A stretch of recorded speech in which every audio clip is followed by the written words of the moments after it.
The purpose of this show is to guide you to realign with habits that get you to live the life you've always dreamed of. This is the Habit-Based Lifestyle Podcast with Jesse Ewing.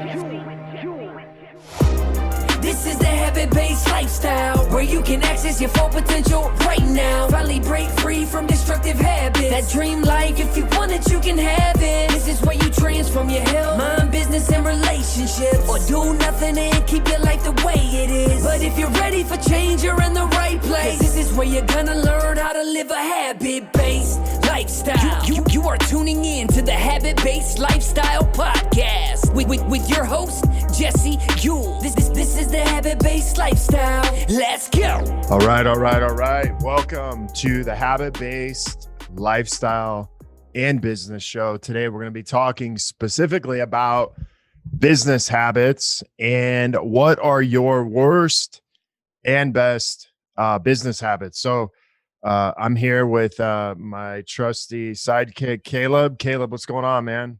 Yo, what's up, Jesse? What's happening?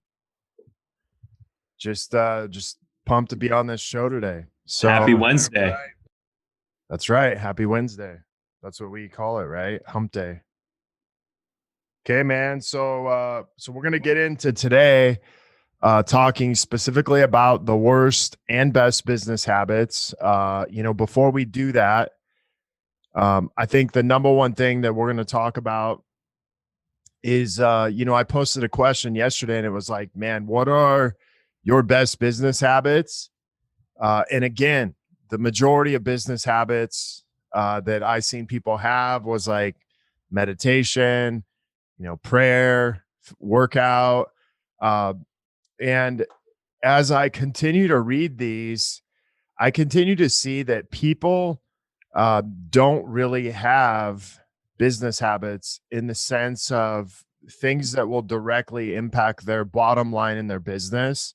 I don't think that those habits are bad, but I also think that those habits are they're secondary in the sense of they support our business and maybe they help us show up better, but they're not directly saying like, listen, if I go work out, this is ultimately going to give me this many leads. This is ultimately going to give me this many sales, or this is ultimately going to help me fulfill on my clients. This is ultimately going to help me put money in my bank account. And I had one person say, well, health is wealth.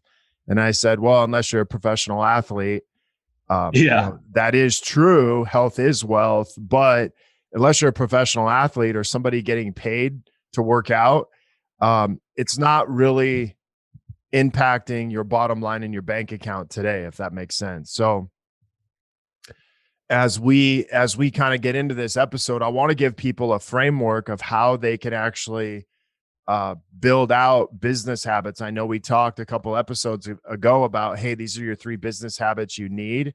But the biggest thing is like really being able to identify my business habits being kind of like the best or the worst. Also, last week we talked about, being distracted by our phones, which to me can be our worst habits. But like, how do you feel about, these business habits that people say they have, and then to come to find out it's, to me, I would consider a lot of those lifestyle habits. And so my lifestyle habits should support my business, which, working out, prayer, meditation, those all support my business, but they don't directly impact my bottom line in the sense of, hey, if I do this every single day, this is going to produce X result.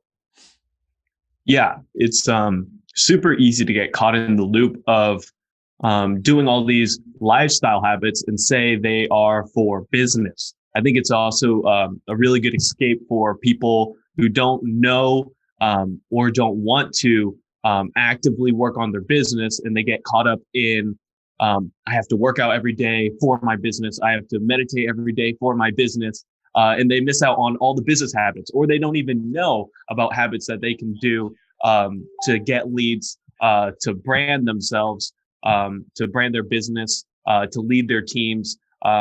There's very specific habits for business and habits that we do in our lifestyle that we talk about every Friday that help business. But I think, and I've seen a lot of it too, right? We've both seen it. It's super easy for people to use lifestyle habits as an excuse for business, and then stagnate in their business and wonder where they went wrong, right? For sure. I mean, I think the biggest thing is instead of just saying, "Hey, I don't know," or "I don't really understand what a business habit is," we'll say things like, "Oh, dude, it's working out. It's, it's this, it's that." And it's like, we're not really even sure what that is. And so, where I want to work on today is really getting into understanding, like, how do you know if something is a business habit or not a business habit? And that's what I really want to work on today, because there seems to be a huge misconception on what exactly that is. And I don't know about you, but I would say, like, early on as an entrepreneur, I don't know if I really understood what they were. I was kind of like everybody else. Hey, I'm just going to go work out, and all of a sudden somehow I'm going to get clients, or I'm going to go pray and somehow I'm going to get clients. Now, I believe that helps, definitely get you clients. And I believe working out will definitely help get clients more than it won't.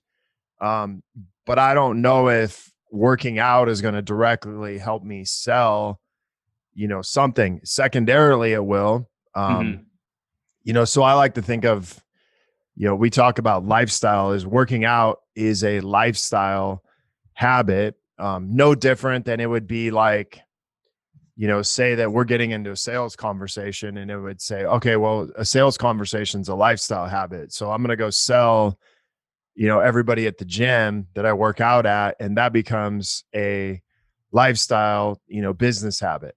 And I could say, okay, well, maybe working out is a business habit for you if you're using it that way, but most people are not.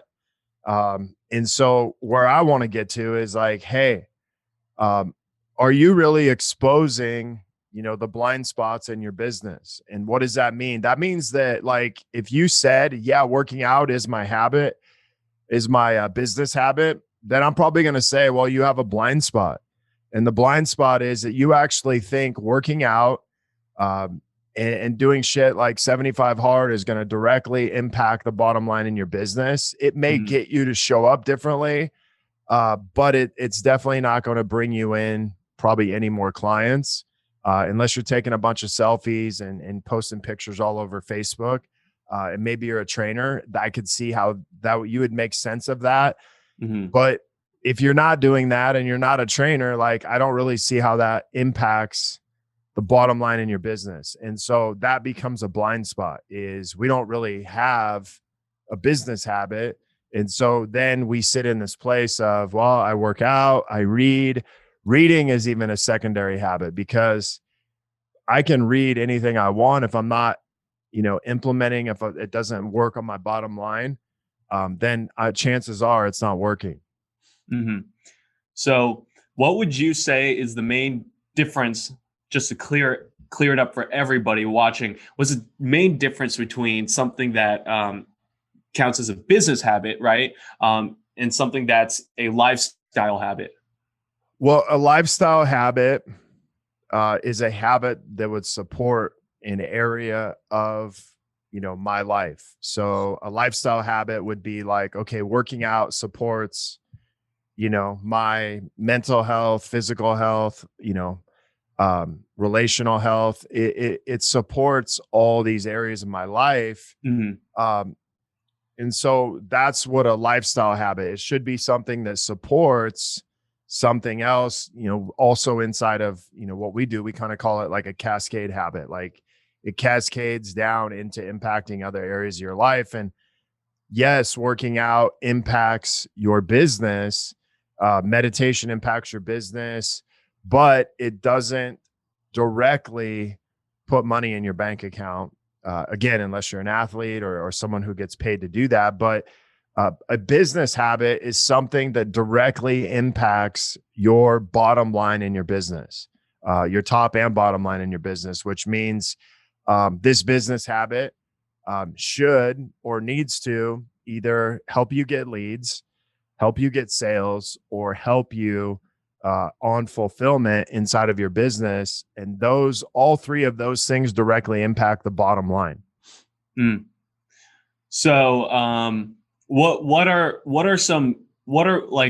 we've talked about this in the past. And if you guys want more business habits, you guys can check out last week's show where we talk about 3 business habits that you guys can do. But real quick, what's one business habit that you feel like a lot of business owners are missing right now that they can do today if they're confused on, or if they have been confused on the confusing lifestyle habits with business habits? So biggest thing is, I think it was actually 2 weeks ago we did this, but the 3 best business habits, but a lead generation habit. So like, what does that mean? That means that I have a habit of working on getting leads. So one of the things that we teach inside of the Habit-Based Lifestyle Accelerator is how to get leads consistently every single day. And how you do that is we use social media to work directly on getting leads. So potential prospects, some other people maybe, handing out business cards. We are trying to connect with people and get into conversations with them. And so that is a direct way that we're going to make a habit out of getting leads every single week, every single day, not once a week, not once in a while, but every single day we're going to work on getting leads into our business. And so a lot of that just comes down to communicating with people every single day. Yeah.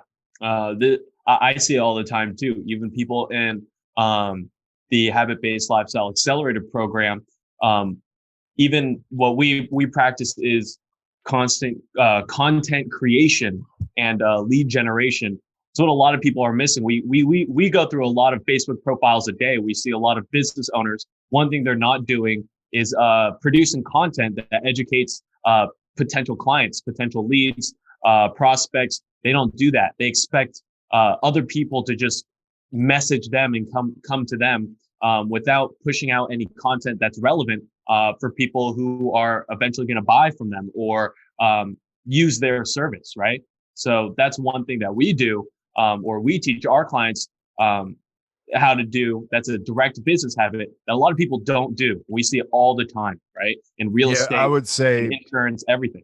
Let's just say the worst habit that you could have is relying on referrals. Yeah.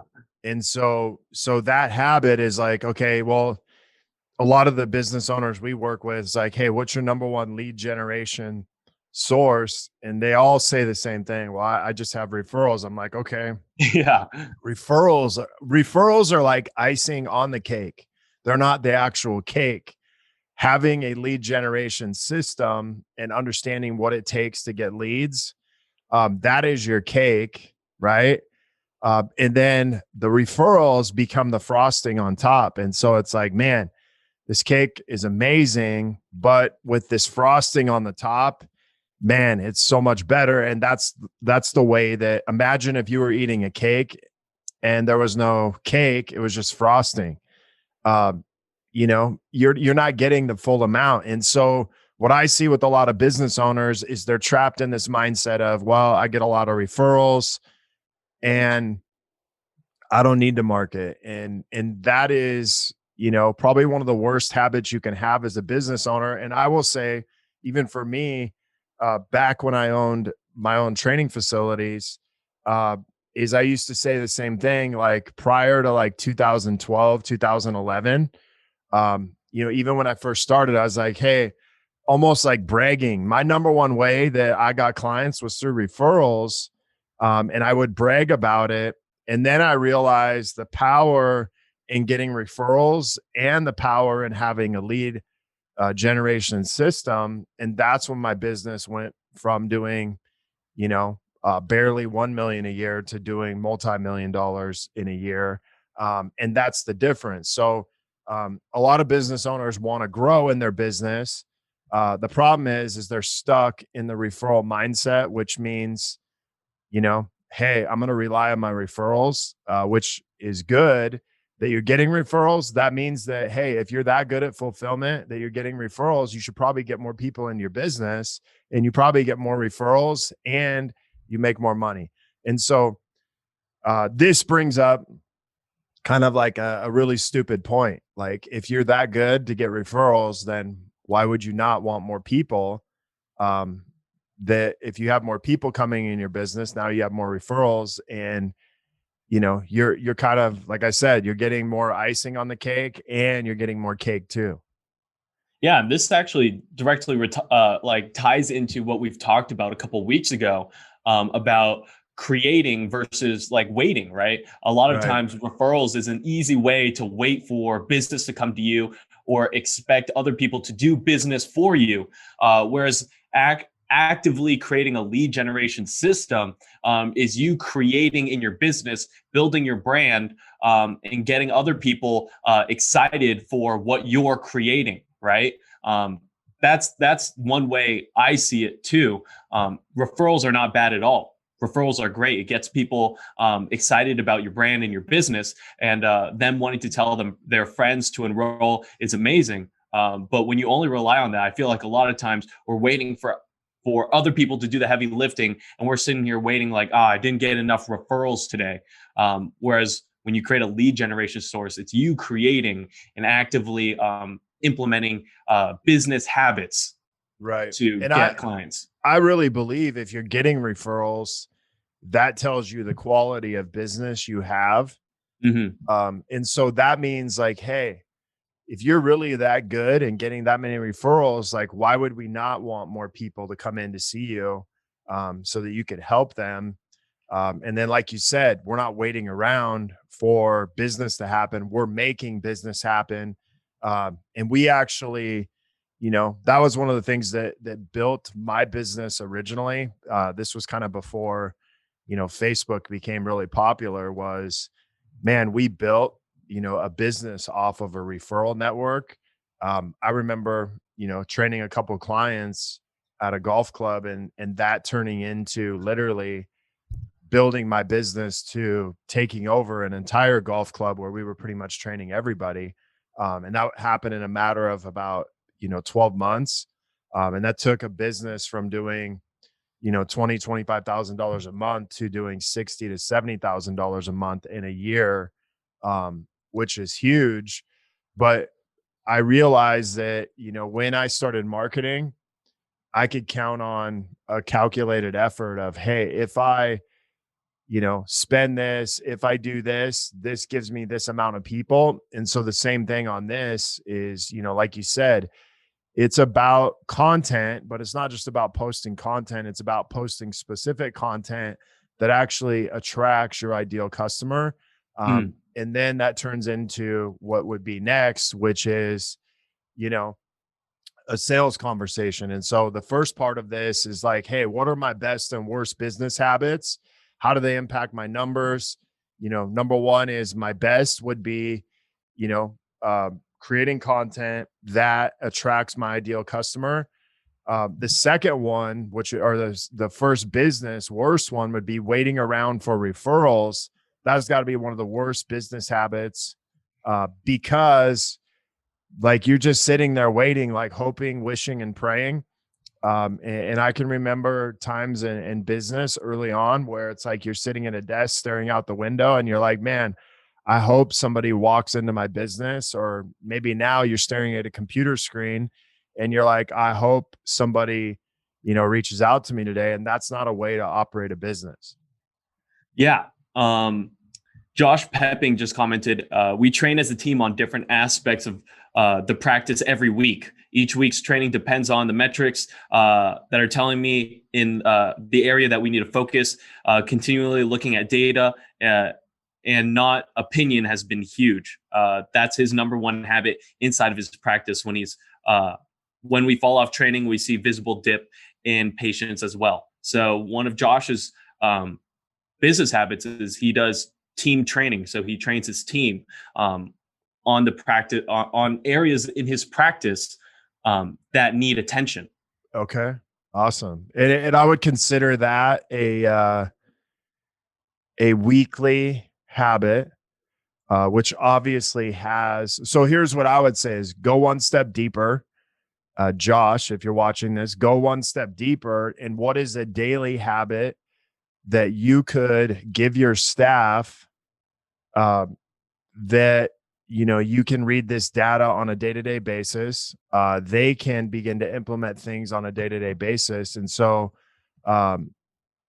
rather than waiting every single week, what is the actual habit that they could do every day to ensure this actually happens?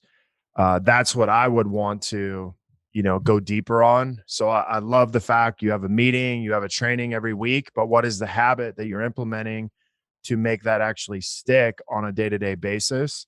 And so go one step deeper. So here's the thing is, if I have a weekly habit, then I better have a daily habit to support that. If I have, a monthly habit of looking at numbers, I better have a weekly and a daily habit to support that. So I would say you're doing great on the weekly habit, but now you got to have a daily habit to help support that. The way that we do that is you have a weekly habit, but your staff has a daily habit on how to implement that. And so that's one of the ways that I would look at what you're doing to take that one step deeper, so that you can really begin to, see the fulfillment on that and it doesn't drop off. So does that make sense, Caleb? Yeah, that makes perfect sense. So what you just said is Josh Pepping watching has a weekly habit to train his team. But what you're saying is to even take that a step further and give his team a daily habit to support that weekly habit, to make sure that that weekly habit lands home, or his trainings are actually connecting, right? Sure. I mean, let's look at, I'll make this really simple. So imagine if I had a weekly habit of weighing myself. So I could weigh and measure myself every single week on the same day, same time, right? Every Tuesday. But what is the habit that is going to help me, lose that weight or change that weight on the scale? That's what I'm interested in, because I know this, it doesn't matter how many times I weigh in. If I'm not doing the work to back that up on a day-to-day basis, nothing's going to really change. Yeah, I see that. So you've actually created a great framework for people, for them to see their business habits and how they can directly, whether they're impacting or not impacting their business, right? Right. So let's get into that. Okay. Because I don't want people to miss out on this, because it's super easy for business owners to get confused on their business habits and confuse them with their lifestyle habits. So we're going to break down business habits and then see how they directly impact our business. Right. So what are my best and worst business habits and how do they impact my numbers? So when we get into this, the thing I want you to look at is like, how does my business habit support getting new business? So how does this habit support me getting new business, new leads, new clients? And that is the number one thing that you're going to want to ask yourself. So what is the best habit you have in getting new business? And what is the worst habit you have in getting new business? And so, I want to ask you, Caleb, like, what do you see as your best habit in getting new business? And then what do you see as your worst habit in getting new business? I think one of my best habits getting new business is getting into conversations with people that have seen our content, getting conversations with business owners to get on phone calls. I think that's the best habit I do, because it directly impacts leads, right?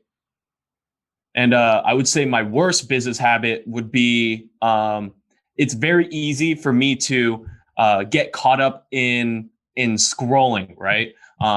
it's really easy for me to do the smaller tasks that I know can be done faster or outsourced, but I do it myself because again, it's the thought of somebody else can't do it as good as I can, right? Or they're going to take longer than I can just do it. But in reality, that's taking me away from doubling down on my best business habit. Okay, so your worst business habit is believing that you can do everything better than other people, and um, not being able to train or scale people at the level that you want. So Yeah. it's like, hey, you have a belief that no one can do it as good as you, or you have a habit of believing that no one can do it as good as you. Yet, here's the thing, man. So I want you to really think about this. So imagine you're deadlifting 300 pounds. Mm-hmm. And imagine you take that same philosophy into deadlifting. What happens? You have a guy sitting there watching. You have a guy sitting there watching you deadlift, yet he wants to help you deadlift. And you're like, no, I got it, man. I'll do it myself. Right. That's how we a lot of times show up in business is, versus having the guy at the other end and you're both lifting it. And now all of a sudden you're both deadlifting 150 pounds, which means you're more efficient. You're getting it done quicker and you're stronger and you have so much more capacity now to, like, say now you have the potential to lift 600 pounds. Maybe 600 pounds really means I have the potential to reach out to double the amount of people. Yeah. That actually even brings me to, I think a year ago where I saw you and Sam do a team deadlift.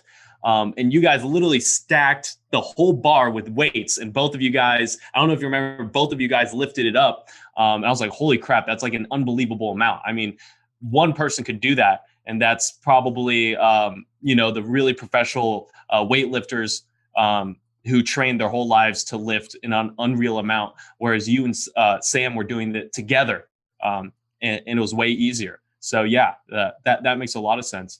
But really, I actually think, habit. Well, I actually think that this is a big habit people have, is even though they have employees, even though they have people on their team, they still end up doing the work because they believe they can do it better than anybody else because they won't take the time to actually train someone.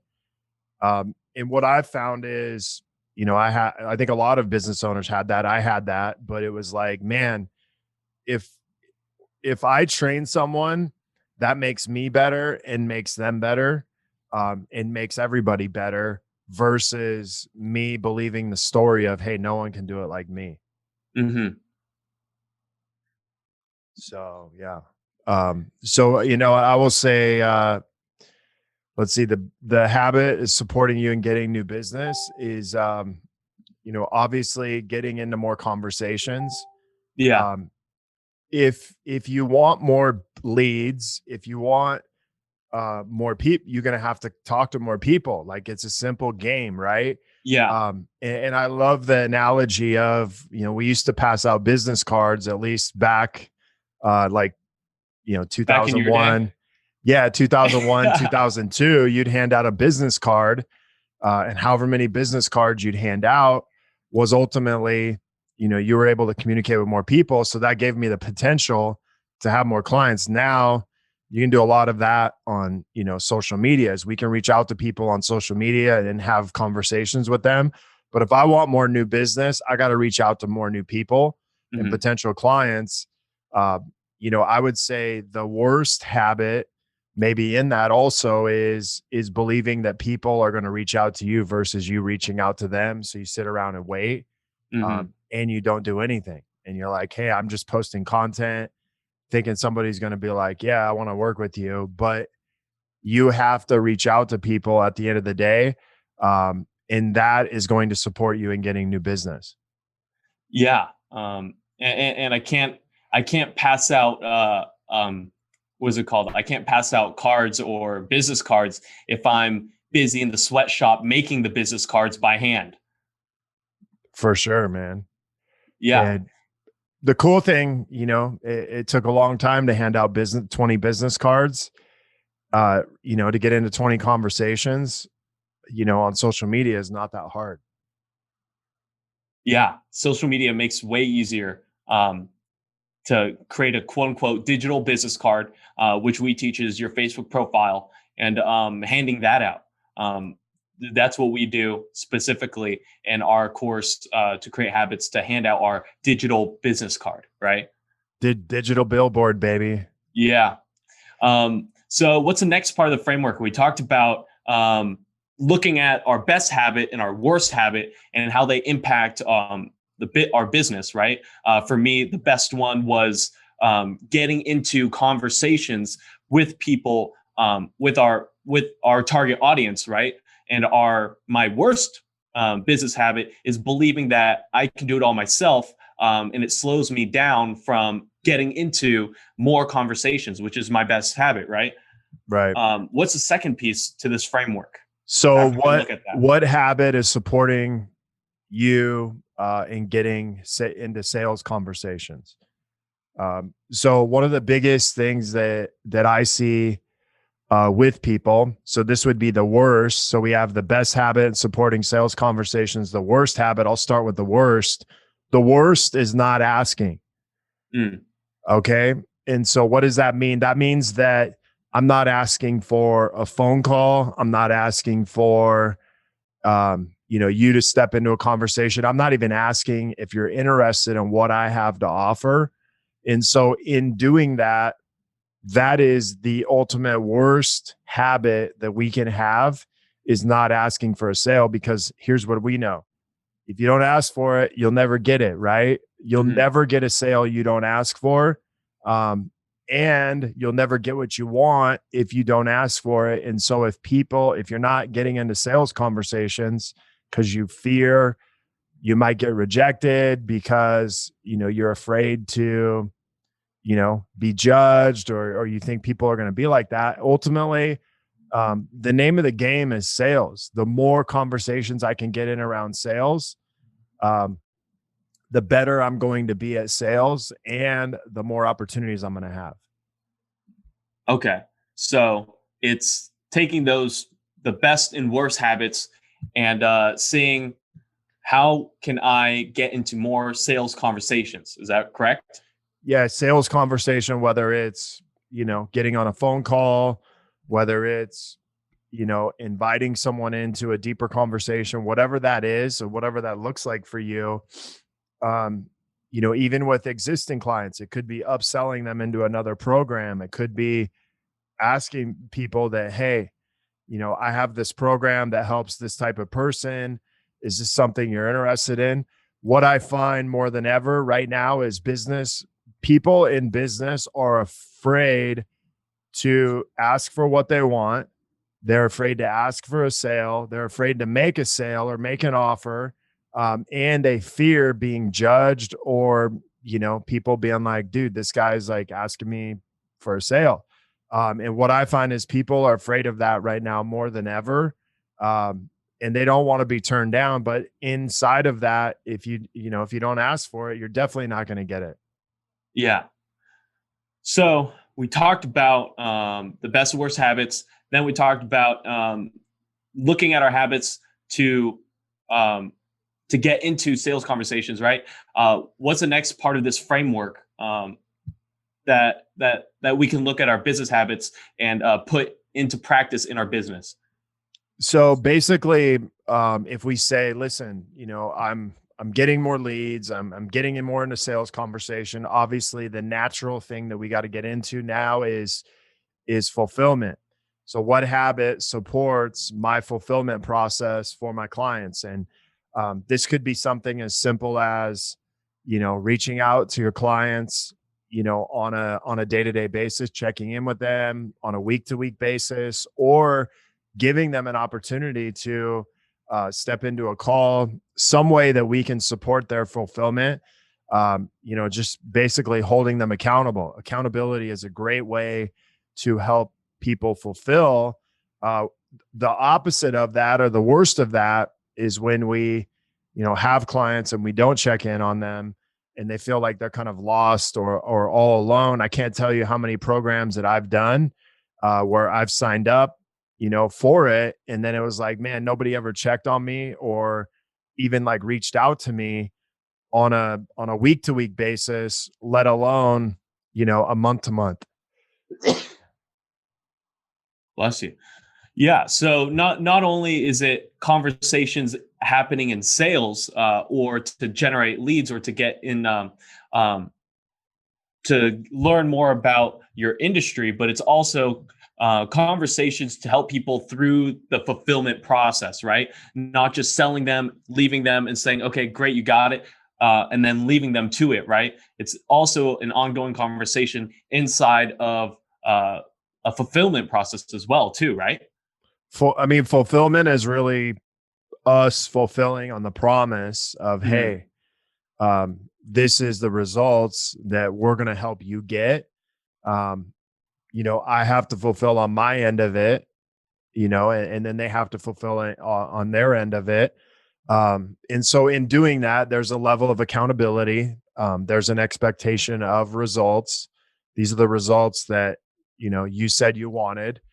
So it's holding people accountable to the results that they said they wanted.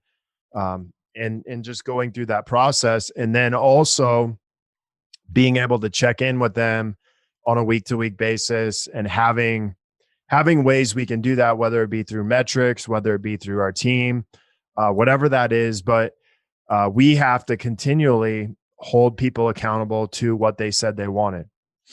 Yeah, I was actually thinking about a dentist or my orthodontist. I've had an experience in the dental industry, and I've heard a lot of times dentists doing their procedures or getting people people want their teeth to be fixed, to be straightened, but they don't do the work, right? They don't keep their retainer in. They don't take care of their teeth on a daily basis.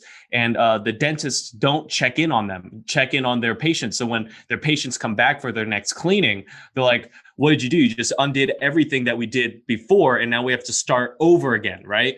And that's why I think about this habit when it comes to a habit that supports your fulfillment process, right?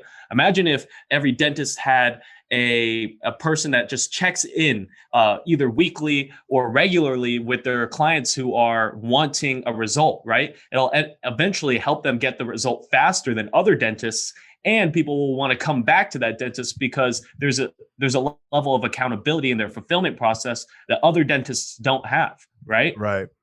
So I think about that because imagine if that dentist had a habit that supported their fulfillment process. They would get more referrals, and they could also market and let people know that not only do they get this result, but they can get it in this amount of time because they have a system to support that time frame. Whereas other dentists, they give them their retainers, and if you don't wear it, that's not on me, that's on you, right? And they get less referrals, they get less people coming in for Invisalign or for teeth cleaning because they have to come back the next time and start back from square one. I always say this is like, remind people of the simple things they need to do. And that is your greatest fulfillment process, is just to remind people of the simple things that they need to do. And so with dentistry, what are the things you always walk into? You'll know a good dentist office when they ask you, hey, have you been flossing? Have you been using your water pick? Have you been, brushing your teeth? They don't remind you of complex things to do. And to me, that is ultimately your best fulfillment process, is when you are reminding people to do the simple things that they know they need to do. Because otherwise, if you're trying to teach them really complex things, they just won't do it. Yeah. So we talked about this framework and really examining the best habits and the worst habits that we have. Also, habits that support our sales system and our fulfillment system, or your fulfillment system. If you're watching this on live or on the replay, we would love to hear what is your best habit in business, and what is your worst habit in business. And when you paint those out, just like Jesse asked me, you really get to see the obstacle that's in the way from you doubling down on your best habit and raising your team to also double down on their best habits. For sure. I think the biggest thing, is asking yourself, what habit impacts me getting new business or supports me in getting new business? What habit supports me in getting into sales conversations? What habit supports me in my fulfillment process? And so all of a sudden working out is no longer a business habit. It's a support habit that means like, yes, when I communicate with someone, I'm going to show up better if I've worked out. When I pray or when I meditate, I'm probably going to show up with a better headspace and more clarity. So yes, those will support my business, but they're not going to directly impact me getting new business. They won't directly impact me in getting a new sale or helping me in my fulfillment process, but they will support it.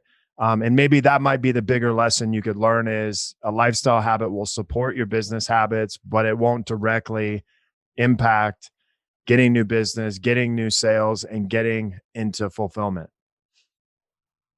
Yeah. So if you're watching this and you actually have a hard time building business habits, you realize you have a lot of lifestyle habits that support your business, but you don't have a lot of business habits, drop a hashtag business habits in the comments below, and we'll hook you up with some trainings and some content where you can actually extract great business habits that we teach people, and you can start implementing that in your own business as well. So drop a hashtag business habit, and that'll let us know that you're interested in learning more about business habits, not just lifestyle habits of how to work out or how to meditate, but real tangible things that you can do inside your business to increase your bottom line.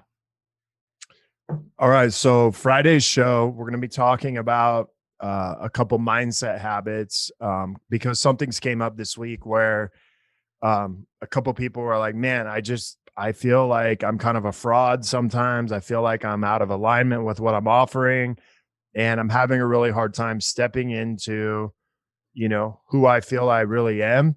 And so we're going to be talking about, the process of that on Friday, where we're going to be taking a deep dive into mindset. So make sure that you tune into that show so you can kind of look at this as a backup to that.